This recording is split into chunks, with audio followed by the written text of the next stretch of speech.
This is I Should Be Writing Season 22, Episode 12. Well, I should be writing. I should be working on my craft. I should be writing. I should be submitting my next draft. But I'm sitting home watching Doctor Who. Hi there, welcome to I Should Be Writing. This is a podcast for wannabe fiction writers, and I'm your host, Mer Lafferty. I try to bring you thoughts on beginning a career, how not to talk yourself out of being creative, and occasionally have some amazing writers on to interview, like today, when I have Isabel J. Kim. Hi. Hi. Thanks for having me. I guess I should introduce myself. Yes, please.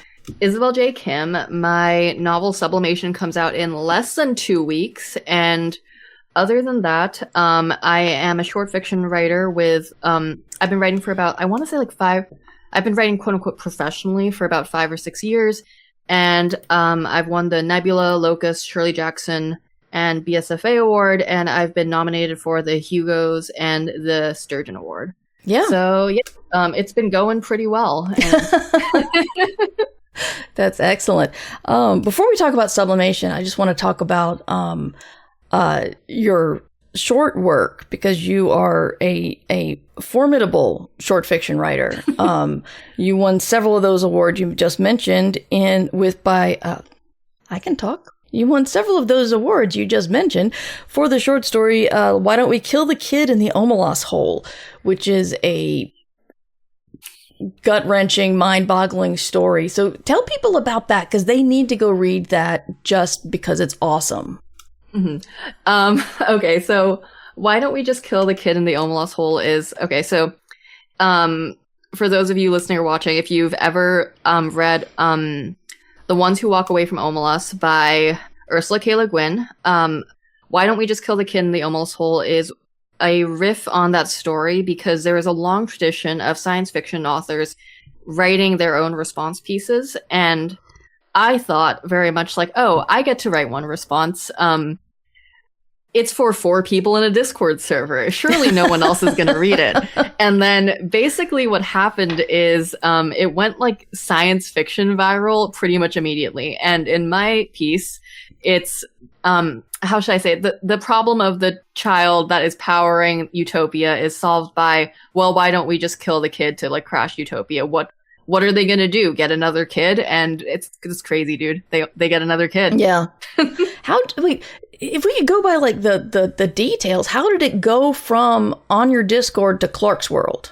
So it went from on my Discord to Clark's World just because I run a lot of my short fiction by a small group of my friends. Oh, and this was very much like I'm sending this to the 4 guys who are in my Discord chat being like, hey guys, what do you think of this? Because mostly in a way where I was hoping for them to be like, Isabel, what the hell was that? And they did gratifyingly respond with that.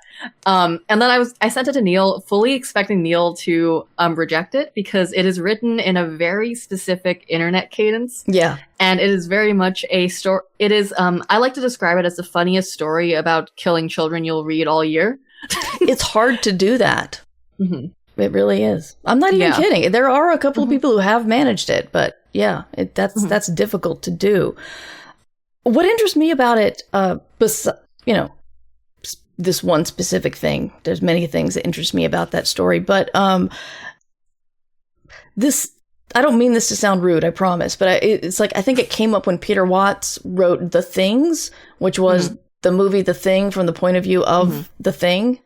And the things are the people around it. And I think he either won or got a lot of attention for that one. What takes those 2 stories, and like you said, the other science fiction responding to other things, what takes that away from fanfic and puts it in its own sort of homage respected category?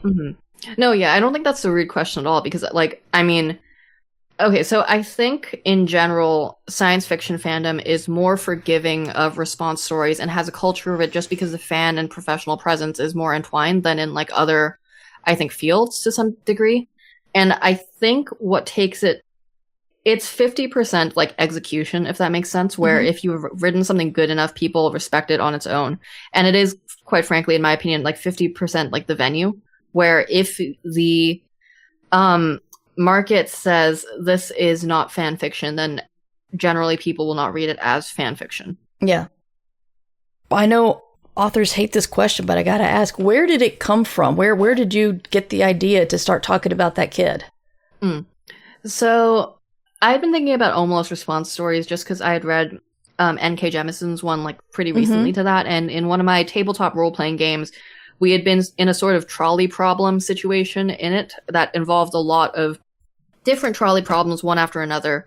And then I also read this article about Purdue chicken plants and like children who were illegally in the States working at these plants. Right. And how every adult who was working at the plant was kind of like, and every social worker and stuff like that was like, yeah, this isn't great, but they need to make money. And I was kind of thinking about like, wow, these kids are getting their arms mangled, and every adult who's around here is kind of like, well, it just has to happen. This is the only thing that can happen. And I thought that was really, first of all, shocking that people would say that to a reporter and like admit that up front. And then so I started thinking about like how OMELAS would exist in the modern era. And like if it is not just a thought experiment, I think something I think is really fun is to take things like completely literally. So like, okay, let's pretend that Le Guin's OMELAS is not just a thought experiment that she's coming up with for the story, but like if OMELAS exists in reality, how does every other person in that world feel about this country existing? Yes, I love literal responses. That's often how I think.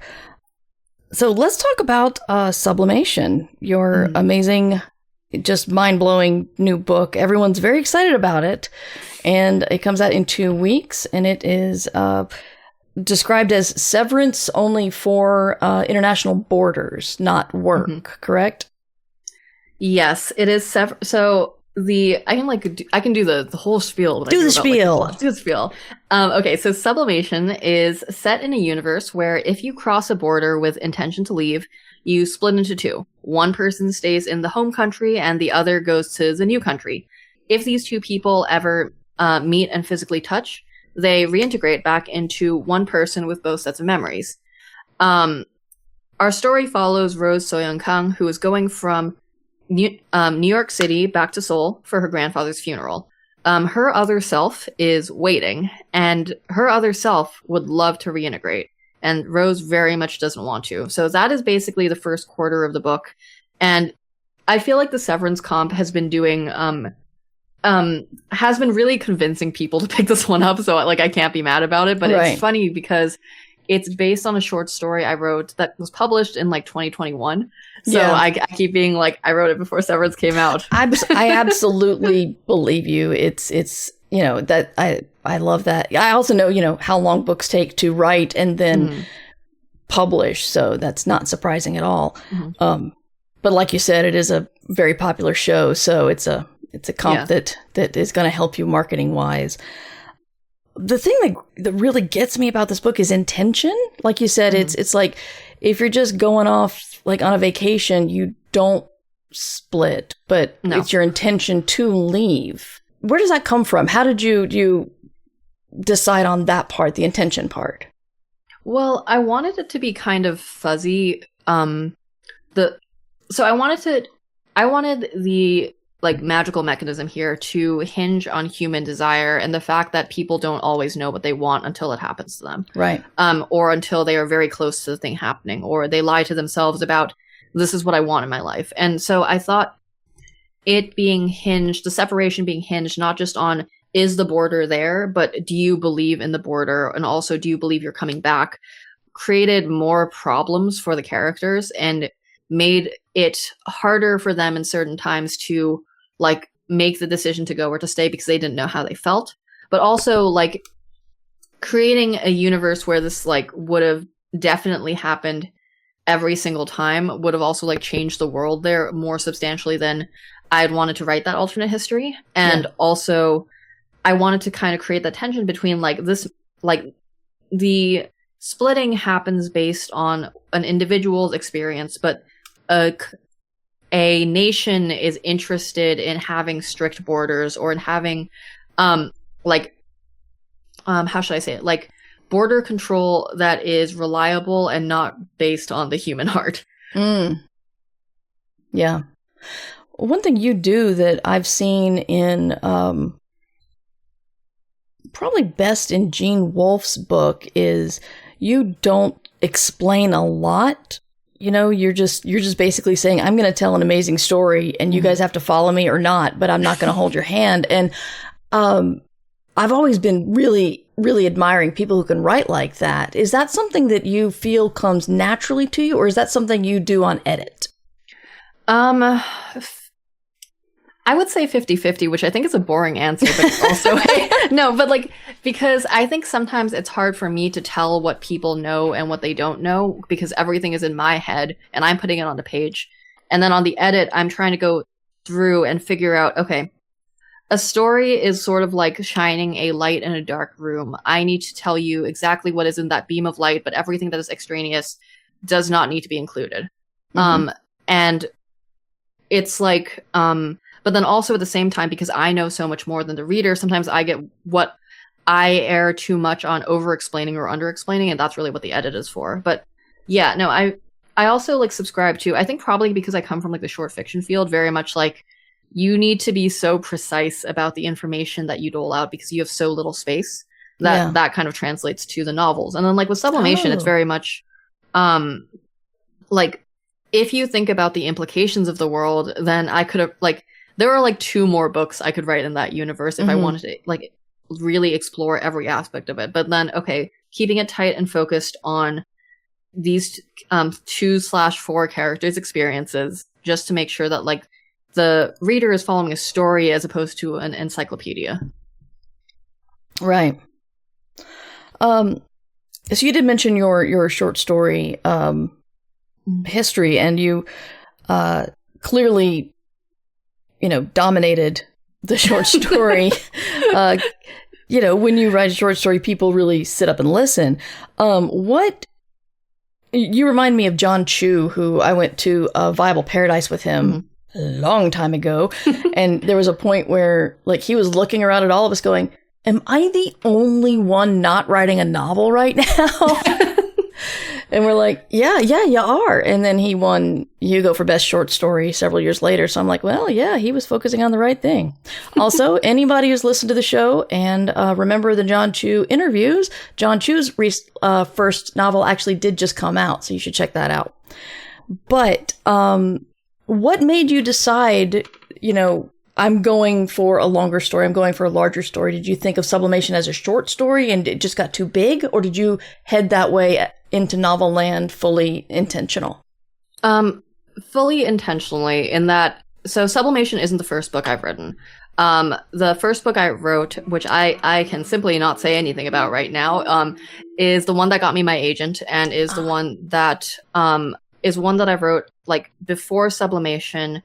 During the first year I was working at the law firm. And so I always wanted to publish a book at some point, but it was always until now sort of a backseat driver to the fact that like I was finishing law school. I was trying to start a career.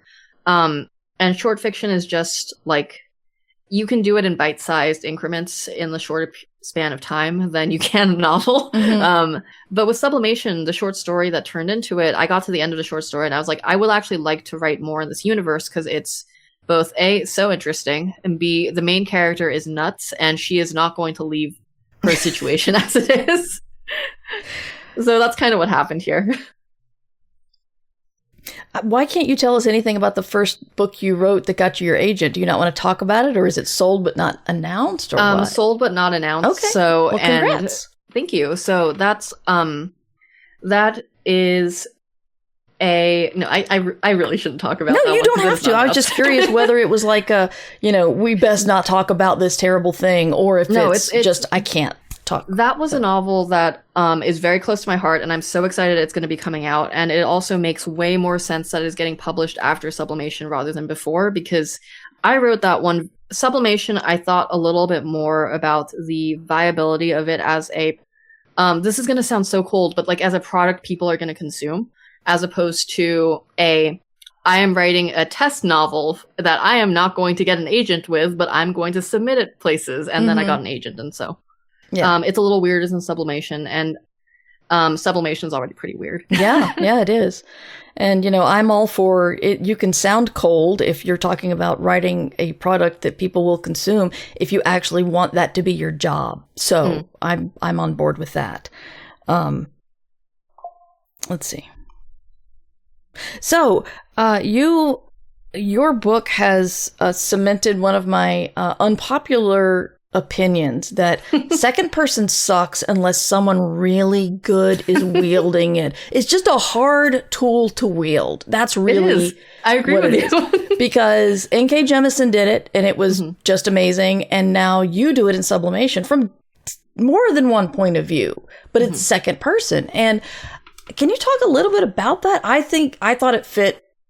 It was unsettling, and I think that's what you were going for. I mean, I felt like I need to be feeling unsettled here. So tell us a little bit about second person, please. Yes. Okay. So I love using the second person, and that is just a character quirk of mine because I hate writing in the first person. I love writing in the second person, but I try to keep the second person to places where it makes sense, because the second person, in my opinion, is such a weird point of view that unless you are using it for specific, deliberate purpose, you are just going to alienate the reader.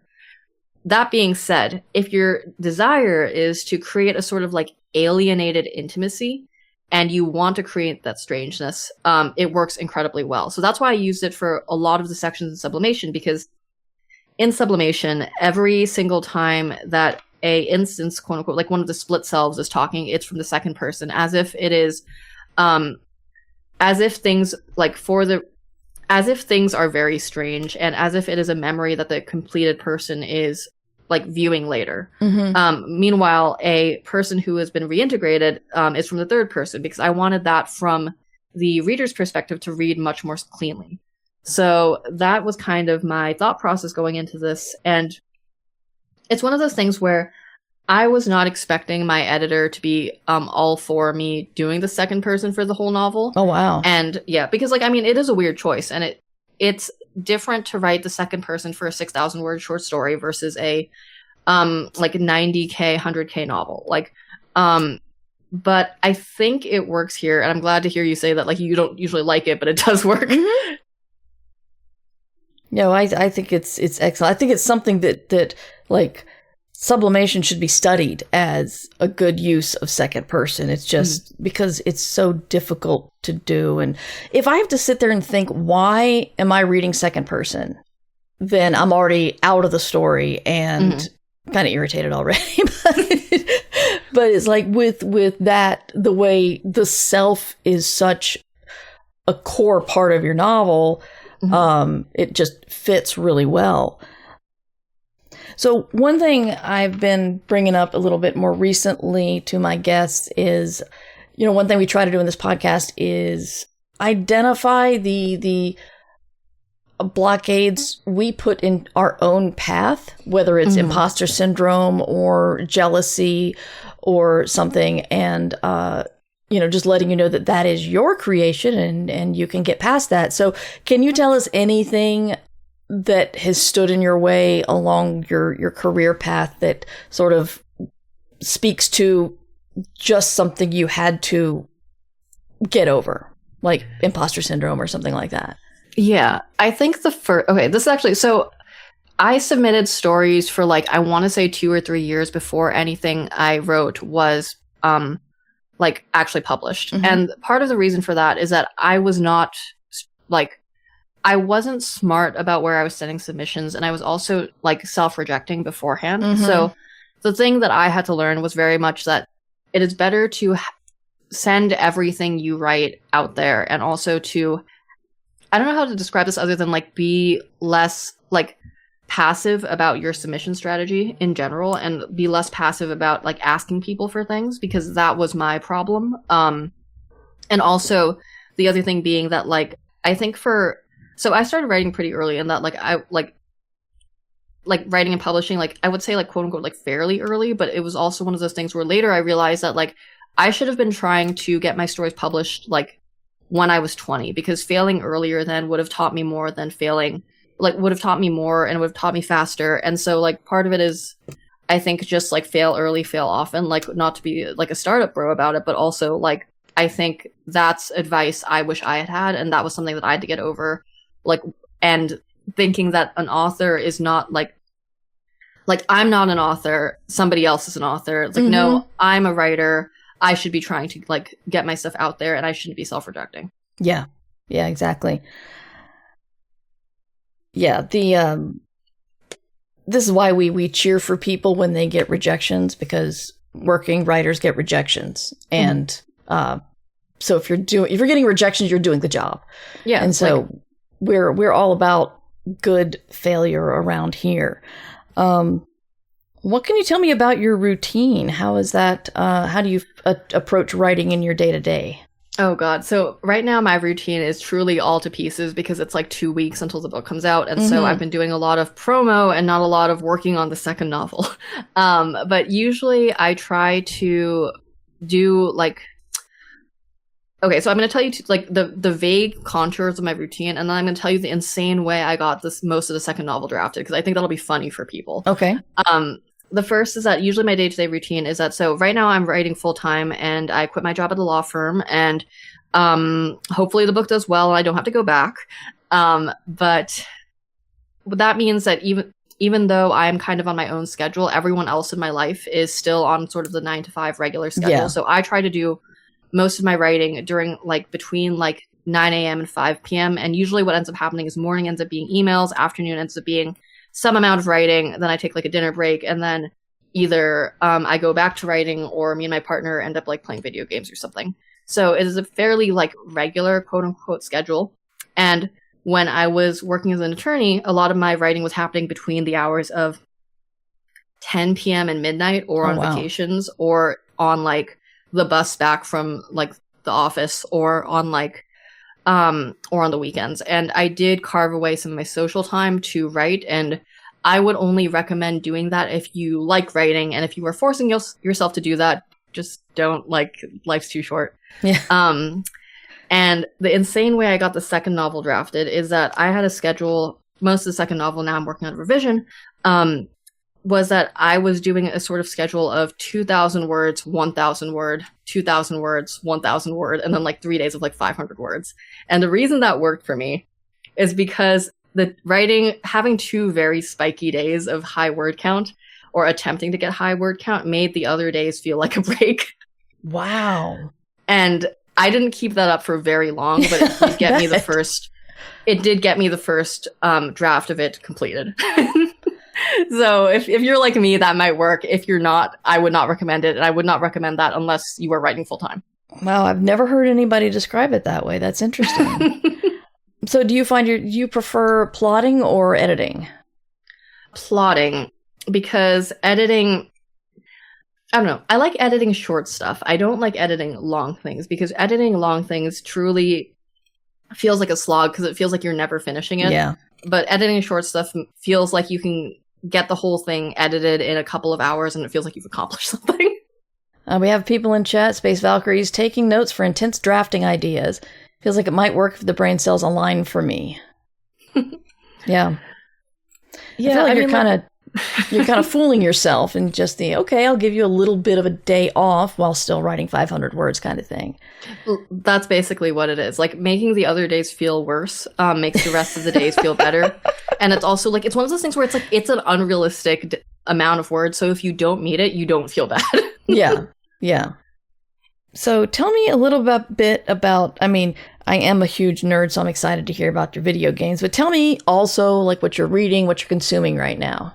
Mm-hmm. Right now I'm not really reading anything super exciting other than like, what have I been reading recently? I'm reading Kill All Wizards, which I have an arc for that is coming out like the week after my book. Mm-hmm. And that is really good and very different than my novel.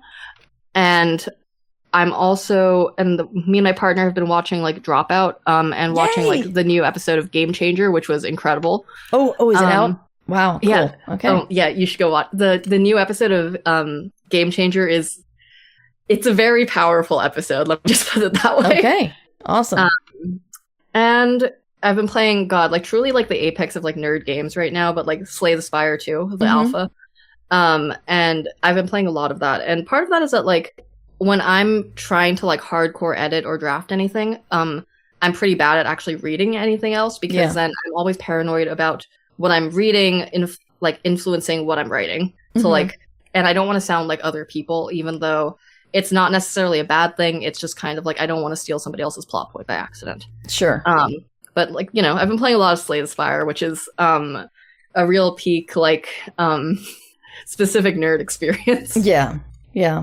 It's funny with my first book. It wasn't until it came, I read a review of it where someone pointed out how similar it was to Hitchhiker's Guide to the Galaxy, which I was obsessed with when I was a teenager. And I realized I did not think about Douglas Adams once while writing this. It was just like so deeply ingrained that I'm just like, man, I hope nobody calls me out on this because I honestly didn't remember. But I mean, but like there's worse things than being compared to Douglas Adams. Absolutely. Like, you know, like yes. that's actually a win for you. Yes, I thought so. Yes. But yeah, I did have to stop writing. I had to stop reading The Expanse when I was writing my first space murder mystery because it was just making me sad. Because and my book was anything like The Expanse, but I just saw like space book, and I had a space book, and their space book was amazing, and my space book obviously was not. So I just So I there are lots of reasons not to read some things when you're plotting stuff out. Real quick, let's talk about, you just had a release through Tor Reactor. You had a short story on Kindle. Yeah, tell us about the Perpetual Post. Yeah, so the Perpetual Post is a short story. Yeah, it's a short story that just came out of Reactor. Like, I want to say like literally yesterday. And how should I say it? It's about essentially a woman who works as a postman for the quote unquote the Perpetual Post, meaning that she essentially delivers objects at the right time that they are needed to save a civilization from imploding and or like continue the proliferation of humanity across the galaxy. And it all revolves around her having basically a ship like powered by like quote unquote the relativistic engine, which basically means that as she is in like, if you've ever seen Interstellar, it's very much like she is crossing space, but time around her is like going past. And so she is like 22, but she's been around for like 5,000 years.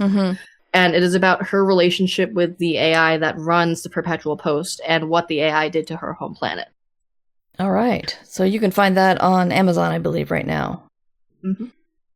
Well, you are a current finalist for the Hugo and the Locus Awards. Congratulations. And we'll be seeing you in Anaheim this summer. I'm looking forward to that. Is there anything you want to talk about that we did not already cover? Nothing specific other than everyone should go buy my book or else you won't have bought my book. That's right. Exactly. Yes, definitely. By Sublimation. Let me put the note in chat real quick. Oh, and I guess it's like the other thing is that if anyone has any questions that like afterwards, I'm doing like an r/fantasy AMA on June 2nd. So, yeah, I will truly, the book will be out and I will just be typing at my computer all day until I do like book launch stuff. Awesome. Valerie Valdez says, Isabel J. Kim is also a great narrator. Hey.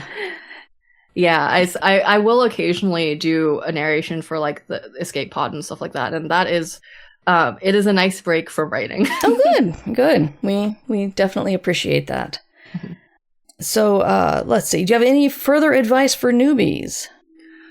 The only thing I've got is honestly that if you just write more stories rather than like polishing one story. And that goes for if you're writing novels or if you're writing short fiction or like anything, it is better to try out a bunch of stuff rather than try and fix the first thing that you've written. Yeah. That's I should have learned that when I was like 18, but I didn't. It took me a while. It's really hard to put aside that idea that is so perfect and beautiful inside your head. It's so necessary. So where can we find you online?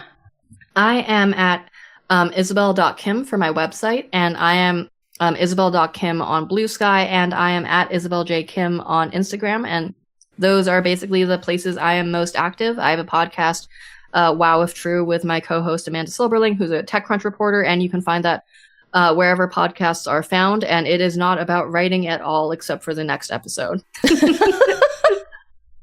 You can find me at merverse.com. If you want to follow the live streams, you can go to twitch.tv/MightyMer, and you can get my newsletter and support and get all sorts of new exciting things like early podcasts or ad-free podcasts over at patreon.com/MightyMer. Yeah, if you got any questions, email me, mightymer@gmail.com. I'm not going to be here for the next 2 Thursdays because I'm taking time off in May, and then I'm moving the child out of the house in June. And thanks for asking. I'm fine. Thank you, Isabel. And yeah, thank you for having me. Thank you for listening to I Should Be Writing, the longest running writing podcast in existence. This episode was made possible by the Fabulous, who support the podcast via Patreon or Substack. Join the Fabulous at patreon.com/mightymer or mightymer.substack.com. Theme music provided by John Anelio. Art provided by Numbers Ninja. And podcast hosting provided by Libsyn. This episode is released under Creative Commons Attribution Non-Commercial No Derivatives 4.0 license. You can find all of my books and podcasts at merverse.com.